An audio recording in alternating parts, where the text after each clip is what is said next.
ዓለም ሁሉ ቢክደው እሱ ብቻው ለዘላለም ታምኖ ይኖራል። ይቻላል ማለት ነው በጭንቅላት መኖር። ከእግዚአብሔር ጋር መኖር ግን ክብር ነው። እምትወክለው መንፈሳዊ ዓለም አለ። ሰው እንዴት እግዚአብሔር እኮ አልፈልግም ሊለው አይችልም በአፉ እንትኑ ግን ያስታውቃል። ካልተጋ በፊቱ ካልመጣ ራሱን ካላዋረደ በመፍራትና በመንቀጥቀጥ በእግዚአብሔር ፊት ካልተዋረደ እኮ አልፈልገውም። አንተ ስትራመድ ታስታውቅ የለ እንዴ? መምጣት አለ መምጣት እኮ ያስታውቃል። እግዚአብሔር ከመጣ እንዴት አያስታውቅም? የጌታን ቃል አብረን እንካፈላለን። መጽሐፍ ቅዱስ የእግዚአብሔር ቃል የያዝን ሰዎች መዝሙር 24 ቁጥር 6ን ብቻ በጌታ በኢየሱስ ክርስቶስ ስም አነበዋለሁ። እርሱን የሚፈልግ ትውልድ እንዲህ ነው፣ የያዕቆብ አምላክ ሆይ ፊትን የሚፈልግ እንዲህ ያለ ነው። ጌታ የተባረከ ይሁን። መዝሙር 24 መዝሙር ምዕራፍ 24 ነው ያነበብኩት። ይሄ መዝሙር እንዳልኳችሁ ነው የዳዊት መዝሙር ነው። ወንድማችን ንጉሥ ዳዊት የዘመረው መዝሙር ነው። መዝሙር በቅንፍ 24 እና ይሄ መዝሙር አይ ቲንክ በጣም ብዙ ጊዜ የተዘመረ መዝሙር ይመስለኛል አይደል? በጣም ብዙ ጊዜ የተዘመረ መዝሙር ነው። ምናልባት እኔ ያነበብኩት ክፍል ምን ያህል ደጋግሞ እንደተነሳ ባላቅም ከቁጥር 7 አካባቢ ጀምሮ ግን እናንተ መኳንንቶች ደጆችን ክፈቱ የክብር ንጉሥ ይግባ የሚለው እኔ በመዝሙርም አውቀዋለሁ። በተለያየ አጋጣሚም ደግሞ ስንጸልይም ደጋግመን እናነሳዋለንና ንጉሡ ዳዊት ይህንን ዝማሬ የዘመረው በመጽሐፍ ቅዱስ በታሪክ መጽሐፍት ላይ ወደ ኋላ ሄድ ብላችሁ የምታነቡ ከሆነ ሁለተኛ ሳሙኤል ምዕራፍ 6 ላይ የእግዚአብሔር የቃል ኪዳን ታቦት ወደ ዳዊት ከተማ በገባበት በዛ ዕለት ላይ ነው ንጉሥ ዳዊት ቆሞ መዝሙር 24ን የሚዘምረውና በጣም በክብር የተሞላ ዝማሬ ነው። እግዚአብሔር ወደ ንጉሡ ከተማ ወይንም እግዚአብሔር ወደ ዳዊት ከተማ የእስራኤል ቅዱስ እግዚአብሔር ወደ ዳዊት ከተማ ሲገባ ንጉሡ ዳዊት አምላኩ እግዚአብሔር ሲመጣለት ክብሩን ጥሎ የዘመረው ዝማሬ ነውና መዝሙሩ የተዘመረው የዛን ቀን ነው። መዝሙሩ የተዘመረው የዛን ቀን ነውና አይ ቲንክ ለዳዊትም ለኛም በጣም ብዙ ትርጉም አለው አይደል? ይሄ መዝሙር በጣም ብዙ ትርጉም አለውና ዳዊት ይሄ የእግዚአብሔር የቃል ኪዳን ታቦት ከቂርያት ያሪም ከሚባለው አካባቢ ከአሚናዳብ ቤት ወጥቶ ከዛ አቢዳራ ቤት ገባ። ከአቢዳራ ቤት ወጥቶ ነው እሱ ጋር የመጣው። ምናልባት በኋላ ጊዜ ካለ ወደ ኋላ ሄድ ብለን ምዕራፍ 6ን እንመለከተዋለን። እና ልክ ወደ ከተማው ሲገባ ዳዊት ህዝቡን ነው አይደል ያየው? ህዝቡን አየው እና ህዝበ እስራኤል በሙሉ ተሰልፎ የሚመጣውን በኪሩቤል ላይ የሚቀመጠውን የቃል ኪዳኑ ታቦት ላይ ያለውን እግዚአብሔርን እንደዚህ አዩት። እና ህዝቡ ሁሉ እግዚአብሔርን ሲያይ ህዝቡ ለመጣው ለእግዚአብሔር የቃል ኪዳን ታቦትና በታቦቱ ላይ ለነበረው እግዚአብሔር ክብር የሚሰጠውን የአክብሮት ምላሽ ዳዊት አይቶ ይህ ትውልድ እግዚአብሔርን የሚፈልግ ነው አለ። ይህች ትውልድ የያዕቆብን አምላክ ፊቱን የምትፈልግ ናት አለ። እግዚአብሔር ይመስገን። እና ምዕራፍ 24 ቁጥር 6 ስፔሲፊክ ነው አይደል? አሁን የያዕቆብ ትውልድ ተብሎ የተጠራው እስራኤል አሁን የቃል ኪዳኑ ህዝብን ዳዊት በመዝሙሮቹ ላይ በጣም ደጋግሞ እስራኤልን ሲጠራ የያዕቆብ ትውልድ የያዕቆብ ህዝብ እግዚአብሔርን ደግሞ የያዕቆብ አምላክ ያቁምህ ይላል እኮ በረከቱ ላይ ሲባረክ እኮ የያዕቆብ አምላክ ያቁምህ በጽዮን ያጽና ካለ በኋላ የያዕቆብም አምላክ ያቁምህ ይላል። እና የያዕቆብ አምላክ ተብሎ ሲጠራ የእስራኤል አምላክ ያዕቆብ ከተባለ የቃል ኪዳኑ ህዝብ የሆነውን እስራኤልን በጣም ስፔሲፊክ በሆነ አይነት መንገድ የሚያመለክት ነውና ይሄ የቃል ኪዳን ታቦት ሲማረክ እንደዋዛ ነበር የተማረከው። ለመመለስ ግን በጣም ዋጋ አስከፍሏቸው ነው የተመለሰው። የምታስታውሱ ከሆነ በኤሊ ዘመን የተማረከ ታቦት ነው በዳዊት ዘመን የመጣው። ኤሊ ካህን በነበረበት ዘመን የእስራኤል ካህንም ነበር። ለእስራኤል እንደ መስፍኗም አይነት ነበር ኤሊ በመሰረቱ። እስራኤላውያን በሙሉ መጥተው ብዙ ነገር የሚቀበሉት ከኤሊ ነውና የምታስታውሱ ከሆነ በጣም ደጋግመንም ስለምናነሳው ኤሊ እና ልጆቹ አይደል? ኤሊና ልጆቹ ማለት አፊንና ፊንሃስ በእግዚአብሔር ቤተ መቅደስ መካከል በኪሩቤል ላይ ለሚቀመጠው ለሕያው አምላክ ለእግዚአብሔር በዛ በመገናኛ ድንኳኑ መካከል እግዚአብሔር እያለ እነሱ ግን አመጽን ያደርጉ ነበር ይላል። ለእግዚአብሔር የሚገባውን ነገር ይወስዳሉ። ደግሞ አንዳንድ በጣም በሕጉ የተከለከሉ በጣም ብዙ በደሎችን ያደርጋሉ። በተገለጠ መንገድ ደግሞ ኃጢአትን ያደርጉ ነበርና የእግዚአብሔር የቃል ኪዳን ታቦት ሲሄድ እየሄድኩ ነው አላለም። አይደል? እግዚአብሔር በቃ ሊሄድ ነው። እግዚአብሔር ሄደ አይደለም እኮ የተባለው አይደል? እንደዋዛ ለድል አውጥቶት እኮ ነው በዛው ሄደው አይደል? ሊዋጉ ነው። የምታስታውሱ ከሆነ ከፍልስጤማውያን ጋር እየተዋጉ ያለ በጦርነት መካከል ሲሸነፉ የቃል ኪዳኑን ታቦት አይደል ከመገናኛው ድንኳን መካከለኛ ከቅድስተ ቅዱሳኑ ይዘውት ሲወጡ የእስራኤል ሕዝብ ባይዘው እኔ በጣም ይገርመኛል። የእስራኤል ሕዝብ የእግዚአብሔር የቃል ኪዳን ታቦት ሲወጣ ምድር እስክታስተጋባ ድረስ ጮኸ ይላል ሕዝቡ። ምክንያቱም አምላኩን እግዚአብሔርን ነው ያየው። ምድር እስክታስተጋባ ድረስ ሲጮህ ፍልስጤማውያን በሩቅ ሆነው አምላካቸው ወጥቷልና አሁን ማን ያድነናል አሉ። አሁን አምላካቸው ወጥቷል። የእስራኤል አምላክ እንደምታውቁት በጣም ዝነኛ ነው። የእስራኤል አምላክ ፈርዖንን እንዴት ድል እንዳረገ በግብፅ ምድር ያደረገው ባህር እንዴት እንደከፈለና በምድረ በዳ ያደረጋቸው ምልክቶች በእስራኤል መካከል ብቻ ሳይሆን በእስራኤል ዙሪያ ባሉ በጠላቶቿ መካከል እንኳን ይታወቃል። የእግዚአብሔር አስፈሪነት ለሕዝቡ ለእስራኤል ብቻ ሳይሆን ጠላት ሁሉ ያውቃል። እግዚአብሔር ከመጣ ማንም እንደማያድናቸው እና አምላካቸው እግዚአብሔር ወጥቷልና ብለው ፈሩ ይላል።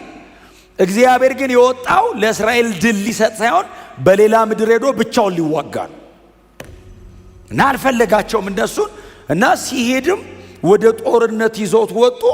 ሕዝበ እስራኤል ተሸነፈ። አፊና ፊናሴ የዛን ቀን ሞቱ። ኤሊም ሞተ። አፍተሮል አይደል? ልጆቹ እንደሞቱ ሲሰማ ኤሊም ሞተ። ከዛ የአንደኛው ሚስት የፊናስ ሚስት ናት። ልክ ወለደችልና በወለደችበት ሞመንት ላይ ወሬ መጣላት። ምንድነው ወሬው ስትል ሞተ ፊናስ። ቀጥሎስ የእግዚአብሔር የቃል ኪዳን ታቦት ተማረከ አሏት። ያንገበገባት የፊናስ መሞት አይደለም። የእግዚአብሔር የቃል ኪዳን ታቦት ተማረከ ሲሏት ክብር ከእስራኤል ለቀቀ አለች። አሁን ታቦት ሄደ አይደለም ያለችው፣ ክብር አለች። ካቦድ አሁን እሷ ያንን እግዚአብሔር የሚቀመጥበትን ታቦት ብቻ አይደለም፣ በታቦቱ ላይ በኪሩቤል ላይ የሚቀመጥ የእስራኤል አምላክ አለ። ያ ምልክት ነው። እግዚአብሔርና ሕዝቡ የሚገናኙ ነው። ኮንታክት ፖይንታቸው ነው እንጂ ታቦቱ እግዚአብሔር አይደለም። ታቦቱ ተማረከ። አዎ የኛና የእግዚአብሔር የጋራ ጉዳይ ተማረከ። አዎ እና የቃል ኪዳኑ ታቦት ከሄደ እኮ ይሄ ድንኳን ብቻ ነው የመገናኛ መሆኑ ያቆማል። ምክንያቱም ድንኳኑን የመገናኛ ያደረገው እስራኤልና እግዚአብሔር የሚገናኙበት ነው። እግዚአብሔር ከሌለ ከማጋ ነው ህብረት ምንር ክብር ከእስራኤል ለቀቀ ብላ እሷ ናት የቆጫት። ኤሊ አልቆጨውም። የታቦቱ መማረክ አይደለም በጣም ያንገበገበው። ልጆች ሞቱ ሲሉት ወደቀ፣ አንገቱ ተሰበረ ይላል። ሰውነቱ በጣም ከባድ ነበር የሚል ቃል አንብባቸዋል። በቃ ወደቀ ይልና አንገቱ ተሰብሮ ሞተ ይላል። የእግዚአብሔር የቃል ኪዳን ታቦት ሌላ ምድር ገባ ይላል። ሌላ ምድር ገብቶ ያው የሰራውን ስራ ታውቃላችሁ። ያኔ የተማረከ ታቦት ነው። ባይዘዌ የተማረከ በእርግጥ የሚል ቃል አለ። እግዚአብሔር ተማርኮ ሄደ የሚል ተማርኮ አይደለም ሄዶ ነው። ማን ይማርከዋል? ሄዶ እኮ ያደረገውን ታውቃላችሁ። ተማርኮ የገባ እንዲህ ነው። እንዲህ እጅና እግሩ ላይ ሰንሰለት ተደርጎለት ይቀመጣል እንጂ እግዚአብሔር እኮ ዳጎን ቤተ ጣዖት ገብቶ የሰራውን ታውቃላችሁ። ዳጎንን እኮ አሰቃዩ። በሰላም የተቀመጠ ጣዖት ሳይቸግሩ አመጡበት። ዳጎን በሰላም ተደላድሎ ቁጭ ብሎ ባክ የእስራኤል አምላክ አምጥተላል። ዝም ብሎ አራት ማዕዘን የሆነ እንጨት ነው የመሰለው እና ሲያዩ ያምራል። ባይዘው መላእክት እዚህ ክሩቤልና ሱራፌል አሉ እና በመካከሉ እግዚአብሔር አለ እና ዳጎን ጋር መጡለት። ፊት ለፊቱ አስቀመጡት። ይኸውልህ ማርከን አመጣ ነው አንተ አግዘህን አሉት።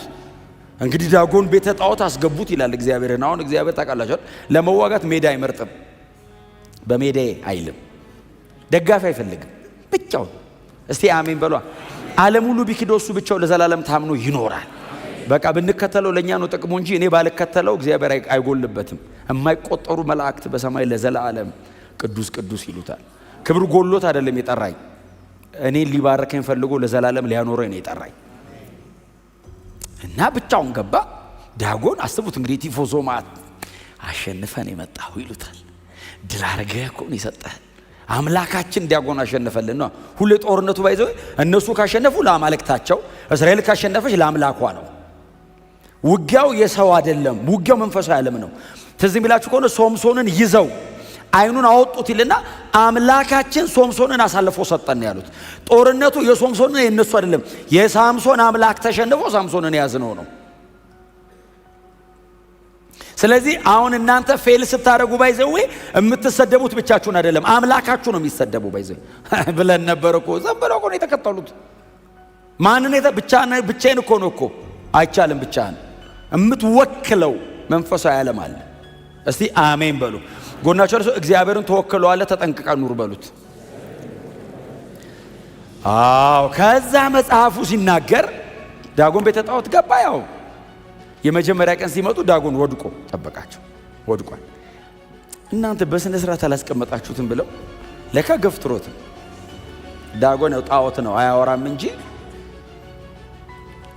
ቢያወራ ኖሮ ባይዝ አውጡኝ ኦሬዲ እግዚአብሔር ከገባ ይወስዷላ ቦታውን እንኳን እግዚአብሔር ይቅርና አባቶቻችን እኮ የረገጣችሁት ነው ወስዳላችሁ ብሏል እንኳን እሱ መጥቶበት እኛ ራሱ ከሄድን እኮ እንወስዷለን እና መልሶ አስቀመጡ በማግስቱ ሲመጡ ደግሞ እጁና እግሩ ተሰባብሯል ግን ጥልጥል አድርጎ ጥሎታል በሚቀጥለው ሲመጡ አንገቱ ተሰብሯል ከዚህ በኋላ ይሄ አምላክ ሊሆን አይችልም አሉ እግዚአብሔር ቀጥሎ ህዝቡን ነው በባጭ መታው አሁን ውስጥ ያለውን ጨርሰው ወደ ደጅ ወጣ ጠንቋዮቻቸው ሲጠየቁ የእስራኤል አምላክ ነው እና የሚፈልገውን ፕሮቶኮሉን ጠይቁና ሄዳችሁ በፕሮቶኮል መሰረት አስወጡት ዝም ብለን ማውጣት አይቻልም ማን ይሸከመዋል ይገላል ስለዚህ በሚፈልገው መንገድ አድርጉለት ተባለ ምንድነው ገና ምንድነው ባልወለዱ ጊደሮች በመናምን ተደርጎ ከዛ በእንትን ተደርጎ ወደ እስራኤል ምድር ዝም ብለው ሰደዱት ነው የሚለው ባይዘው እንትና ቤት ይግባ አይገባ ጉዳያችን ብቻ ይውጣ ከሀገራችን ብለው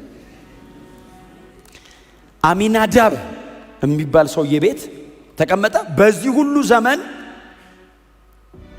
ሳኦል ሞተ መሐለ እንግዲህ ሳኦልም አስቡት እንግዲህ ሳኦል ጀምሮ በሳኦል ዘመነ መንግስት አልተፈለገም እግዚአብሔር የት ነው ተብሎ ያለ እግዚአብሔር ነው 40 ዓመት ሙሉ ሳኦል የከረመው 38 ዓመት ተኩል እንደውም ሲጀመር ሙታን ጠሪ ምናምን ጋር እየሄደሉ ነው የሰማው ይቻላል ማለት ነው በጭንቅላት መኖር ከእግዚአብሔር ጋር መኖር ግን ክብር ነው አሁን ያለ እግዚአብሔር ኖሩ እኮ ግን እስራኤል እየወደቀች እየሞተች ነው የኖሩት ከእግዚአብሔር ጋር ደሞ ኖሩ ይሄው ዳዊት ዘመነ መንግስት ላይ እና አሚናዳብ ቤት ተቀመጠ ሳኦል ወድቆ ጨርሶ ዳዊት ዘመነ መንግስቱ ላይ ጀምሯል በዙሪያው ካሉ ጠላቶች ሁሉ እግዚአብሔር አሳረፈው ይላል በዚህ ጊዜ በአባቶቻችን ዘመን እግዚአብሔርን አልፈለግነውምና አለ በድግ ብሎ እና እግዚአብሔር ካልመጣ በስተቀር ቤተ መንግስት ያልገባም አለ የአባቶች አምላክ በሌለበት እንዴት አድርጌ ነው እስራኤልን የምመራው እና እንፈልገው የት ነው ያለው እግዚአብሔር እንዴት ደስ ይለዋል እንፈልግ እግዚአብሔርን ሲባል አሁን እውነቴን እኮ ምን ማለት ነው አሁን በሌላ ቋንቋ አሁን እኛ እኮ ፈለገን የምናመጣው እግዚአብሔር የለም መሃላችን ነው ያለው አብረን እንኑር ስንል ማለት በቃ እየጸልይ የት ነህ ና ውረሰን ስራ ዘመናችን እንዲሁ አይለፍ ስትለምኑት ይሄው ሲለመኑ እኮ የት ነው ያለው ፈልገው ሲባል ለዳዊት ምን አሉት በሳኦል ዘመነ መንግስት ወደ እስራኤል ክልል እኮ መጥቶ ነበር ፍልስጤም አይደለም ፍልስጤማውያንማ አልቻሉትም ኃይሉን ታዲያ ወዲያው ነው የሰደዱት ምንም ባልወለዱ ምናምን ባላጠቡ ምናምን ተብሎ እላዩ ላይ ተቀምጦ እግዚአብሔርን ወዲያው ነው ወደ አባቶቻችን አገሬሻ ታዲያ የት ነው ቂርያት ያሪም የሚባል ቦታ ነው የተቀመጠው ማንጋ ተቀመጠ እግዚአብሔር የት አስቀመጡት አንድ የሆነ ሰውዬ ቤት ዳጎንን ሲገነጣጠል የኖረ እግዚአብሔር ፍልስጤምን ሲገለባብጥ የኖረ እግዚአብሔር የሆነ ሰውዬ ቤት ጓዳ ገብቶ ቁጭ ብሏል ማን ነው ስሙ አሚናዳብ ቤት እግዚአብሔር ዝም ብሎ ቁጭ አለ ቁጭ አለ ሰውዬው በሰላም ኖረ ልጆቹ ምንም አልሆኑ አልቀሰፈውም ባርኮታል አልባረከው